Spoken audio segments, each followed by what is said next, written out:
un spécial amour pour tout comprendre de votre couple, tout comprendre de votre façon d'aimer. Parce qu'on n'est pas obligé d'être en couple hein, pour aimer. Alors voilà, merci Marc. En fait, à l'intérieur de nous, comme je fais toujours du décodage biologique de la santé, on va regarder que le côté droit, c'est le côté du père, pour faire la symbolique rapide. Donc c'est l'action. Et notre côté gauche, c'est le côté de la mère, c'est l'intuition. Donc en fait, on a ce couple intérieur parental à l'intérieur de nous. Et plus, entre guillemets, psychologiquement, on marie ses parents. Moi, longtemps, j'ai voulu que mes parents ils divorcent parce que chaque fois qu'ils se disputaient, je me disais, oh là là, il faut qu'ils se séparent, c'est pas possible, c'est pas ça un couple. Voilà. Et j'entends souvent ça en conférence, en consultation, en disant, oh, moi aussi, j'ai voulu que mes parents ils divorcent, etc.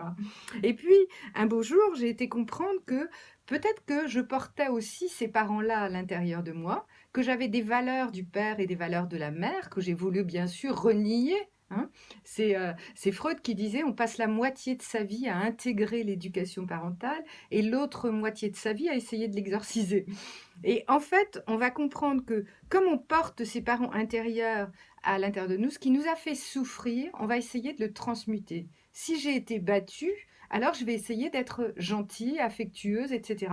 Ou peut-être de ne pas avoir d'autorité. Je vais faire le contraire de ce qui m'a fait souffrir.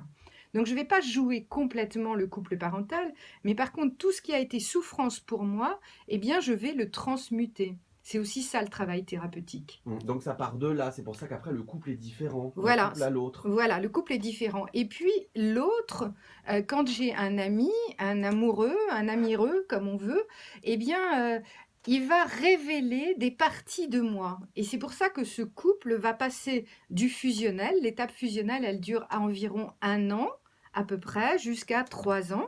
Ensuite, je vais arriver au couple dominant-dominé. On va passer par le couple patriarcal. C'est-à-dire que on va définir les tâches. Toi, tu t'occupes du jardin, moi, je m'occupe de la cuisine. Toi, tu t'occupes de ça, moi, je m'occupe de ça. Et on va arriver dans une recherche d'équilibre. Ce couple-là, il arrive à la 4e année à peu près. Mm. Couple patriarcal. Et puis, au bout de 7 ans, on arrive au couple conflictuel. Le couple devient constructeur ou destructeur. On voit beaucoup d'ailleurs de séparations au bout de 7 ans. Et on ne comprend pas toujours pourquoi, les 7 ans ou les 9 ans. Voilà. Parce que c'est la phase du conflit et on est dans le tu qui tue, tu comprends rien, tu m'écoutes pas, tu m'entends pas. On est dans la phase des reproches. Si ce couple arrive à se recadrer, c'est-à-dire à dire mais ça je l'ai déjà dit, ça c'est difficile pour moi, comment est-ce qu'on pourrait faire cela? Alors ce couple va devenir constructeur, c'est-à-dire qu'on va se servir de ses reproches, ce que je fais beaucoup en thérapie de couple. Hein.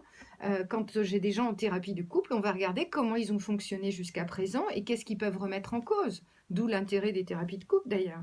Ensuite, on va regarder que ce couple, s'il passe cette phase de conflit constructeur, eh bien, il devient un couple éclairé. Et le couple éclairé, j'ai envie de dire, c'est le couple éveillé, c'est le plus beau couple.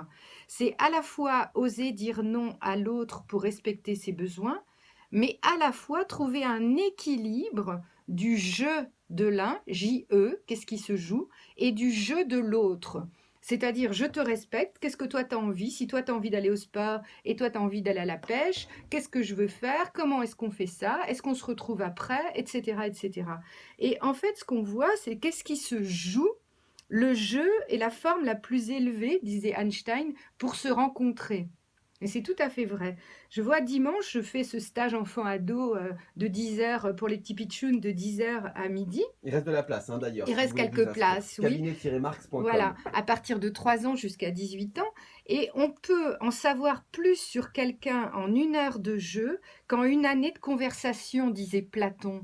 Et c'est tout à fait ça. C'est-à-dire que le jeu du couple, c'est pareil que on va faire des jeux avec les enfants pour regarder qui ils sont, comment ils se concentrent, comment... Eh bien, c'est pareil dans le couple. S'il y a des jeux du couple, eh bien, le couple va évoluer différemment. Vous regardez Scène de ménage Oui, sur M6? j'ai bien senti que vous y faisiez allusion. Oui, tout à fait. Qu'est-ce que vous pensez d'Huguette et Raymond? C'est le couple de Oui. retraités qui se disputent tout le temps, se Oui, et balancent des vacheries. oui, je les trouve J'en connais un des peu... couples comme ça. Oui, ça existe hélas. Très très Mais proches. je les trouve un peu caricaturales quand même. C'est un peu exagéré. Hein. Ouais. La caricature est forte. Maintenant, effectivement, c'est la difficulté parce que D'ailleurs, je l'avais évoqué en tant que médiatrice familiale. Dans les statistiques, on voit qu'il y a plus de divorces depuis 2 ans maintenant, après 60 ans, parce que les gens se retrouvent après la retraite. Et justement, ils ne respectent pas, ils n'ont pas appris, ils ont appris des rapports de dominant-dominé, et puis chacun menait sa vie, monsieur travaillait, madame travaillait, et du coup, ils se retrouvent à la retraite. Et là, ils sont obligés de recréer un nouveau couple. J'ai beaucoup de couples en thérapie à 65, 70 même, hein. Oui, oui. Donc un couple très fusionnel, toujours ensemble, toujours collés l'un à Mm. l'autre, et un couple qui se dispute tout le temps, il n'y en a pas un qui va durer plus longtemps que l'autre. S'ils N- ont besoin de ça, c'est comme ça, si Non, je comme comprends je bien. dis toujours, ce qui est important, c'est la recherche de l'équilibre. Moi, je travaille toujours et toutes mes conférences se donnent avec 3 bougies où j'explique le père, la mère, la bougie du milieu. On dit, je suis le gâteau et l'autre doit être la cerise sur mon gâteau. Si à un moment donné, je respecte plus mes besoins, alors forcément, je vais en vouloir à l'autre. Alors, c'est de trouver un équilibre. Il n'y a pas de mal, il n'y a pas de bien, mais il y a trouver un équilibre en permanence dans ce couple. On va faire un petit jeu, parce que je sais que vous aimez bien les petits jeux du mercredi dans la vie en bleu. Mercredi, c'est psy. Alors ça va vous paraître bizarre, mais faites-le, ça ne coûte rien. Un peu difficile, hein. Moi je l'ai fait pendant le C'est disque. vrai, vous trouvez? Vous faites un petit